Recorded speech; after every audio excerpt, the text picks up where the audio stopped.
हम लोगों ने क्लास 9th में 0 से लेके 90 तक विभिन्न कोणों के त्रिकोणमितीय अनुपात निकालना सीखे थे।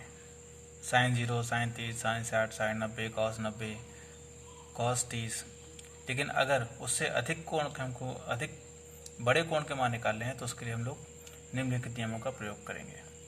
इसमें कुछ महत्वपूर्ण नियम है, उस पर ध्यान देना है। नियम नंबर 1, यदि 180 यानी कि पाई 360 यानी कि 2 पाई होता है तो उस पर हमको याद रखना है कि उस पर कोई भी परिवर्तन नहीं होगा, नो चेंज। 180 या 360 में कोई भी चेंज नहीं होता है, इस पर ध्यान रखना पड़ेगा हमको, यानी कि नो चेंज। लेकिन अगर 90 या 270 आता है तो उस पर हम लोग चेंज करेंगे। क्या चेंज करेंगे? चेंज होता है साइन का कॉस, कॉस का साइन, कॉसेक का कॉट, सेक, कॉसेक का सेक, सेक का कॉसेक, टैन का कॉट और कॉट का टैन। एक और दूसरा नियम जो हम पहले बता चुके हैं, लेकिन एक बार फिर से रिकॉल कर रहे हैं। 4 चतुर्थांश हैं, पहले चतुर्थांश में सब ऑल पॉजिटिव मीन्स सब के सब प्लस के होते हैं। साइन, कॉस, टैन, सेक, कॉसेक, कॉट सब के सब प्लस के होते हैं। दूसरे चतुर्थांश में यानी कि जब कोण 90 से 180 के बीच में होता है तो साइन और कॉसेक पॉजिटिव होते हैं, शेष नेगेटिव होते हैं। तीसरे चतुर्थांश में जब कोण 180 से 270 के बीच में होता है तो टैन और कॉट पॉजिटिव होते हैं, शेष नेगेटिव होते हैं। चौथे में जब कोण 270 से 360 के बीच में होता है तो उसमें कोई चेंज, कॉस और सेक पॉजिटिव रहते हैं, बाकी नेगेटिव रहते हैं। तो इन दो नियम का हमको याद रखना है। एक, 180 और 360 में कोई चेंज नहीं, 90 270 में चेंज होता है। क्या चेंज होता है? बताया था हमने, साइन कॉस का, कॉसेक सेक में, टैन कॉट में। और दूसरा नियम ये है, पहले में ऑल पॉजिटिव, दूसरे में साइन और कॉसेक पॉजिटिव, तीसरे में टैन कॉट पॉजिटिव, चौथे में कॉस और सेक पॉजिटिव। करेंगे कैसे ये देखते हैं। जैसे sine pi by 2 minus theta, pi by 2 means 90 minus theta. हमने बताया था साइन 90 माइनस थीटा अगर 90 में से कुछ घटाएंगे तो पहले चतुर्थांश में आएगा, और पहले चतुर्थांश में बताया था साइन पॉजिटिव आता है, पहले में ऑल पॉजिटिव। तो यहाँ पे क्या किया हमने, इस जगह पे पॉजिटिव, यहाँ पॉजिटिव निशान आएगा। और 90 में बताया था कि चेंज होता है, तो क्योंकि पाई बाय 2 है, 90 है, इसलिए साइन की जगह कॉस हो जाएगा। तो sine 90 minus theta equal to cos theta हो जाएगा। क्योंकि 90 है इसलिए साइन का कॉस चेंज हो गया है। अगर यहाँ पे 180 होता या 360 होता तो साइन की जगह साइन ही लिखते और निशान चतुर्थांश के हिसाब से लगाते। तो एक और देखते हैं, साइन 90 प्लस थीटा, और 90 में कुछ जोड़ेंगे तो दूसरे चतुर्थांश से पहुँचेगा। जो दूसरे चतुर्थांश में भी साइन पॉजिटिव होता है तो पॉजिटिव ही रहेगा।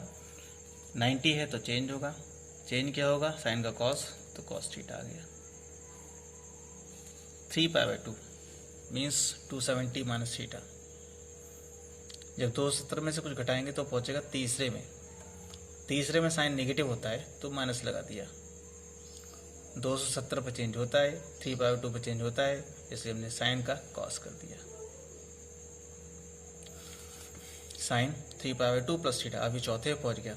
चौथे में साइन नेगेटिव होता है तो नेगेटिव लगा दिया, 270 पर चेंज होता है तो कॉस लगा दिया।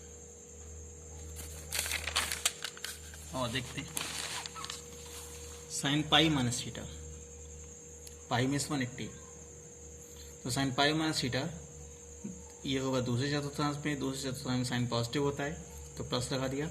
पाई में चेंज नहीं होता है तो साइन का साइन ही रहेगा।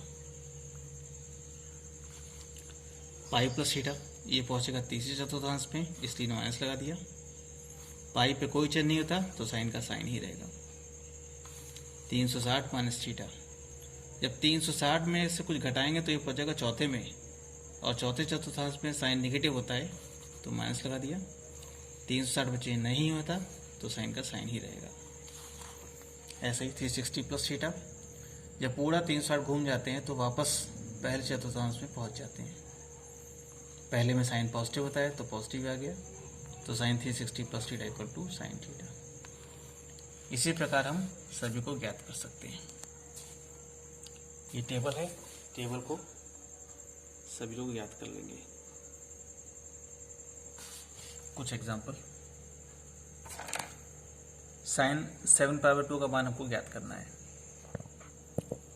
तो 7 पाई बाय 4 का मान ज्ञात करना है।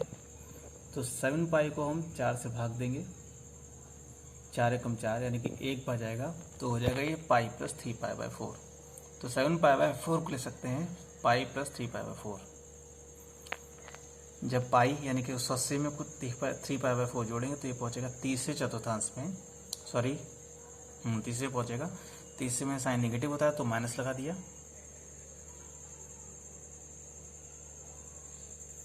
तो माइनस 3 पाई बाय 4।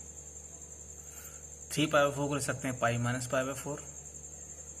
पाई में से पाई बाय 4 माइनस करेंगे तो ये पहुंचेगा दूसरे चतुर्थांश पे। दूसरे चतुर्थांश साइन पॉजिटिव होता है, लेकिन पहले से माइनस लगाए तो माइनस ही रहेगा, साइन पाई बाय 4। और साइन 45 का मान होता है 1/√2, तो इसका मान आ जाएगा -1/√2। एक और देखते हैं, cos 8 पाई बाय 3 का मान निकालना है माइनस में। cos माइनस थीटा बराबर cos थीटा होता है, cos minus theta equal to cos theta, तो माइनस हट गया। 8 पाई बाय 3 को 3 से डिवाइड किया तो 3 दूनी 6, 2 पाई बढ़ जाएगा, तो इसको लिखेंगे 2 पाई प्लस पाई बाय 3। ये पहुंचेगा पहले चतुर्थांश में। पहले चतुर्थांश में cos पॉजिटिव होता है तो positive pi by 3, cos pi by 3 का मान होता है 1/2। तो इस तरह से हम आंसर पे ज्ञात कर सकते हैं। और एग्जांपल लेते हैं, tan 480 को ले सकते हैं 360 प्लस 120। 360 में कोई चेंज नहीं होता, पहले चतुर्थांश पहुंचेगा तो tan 120 हो गया।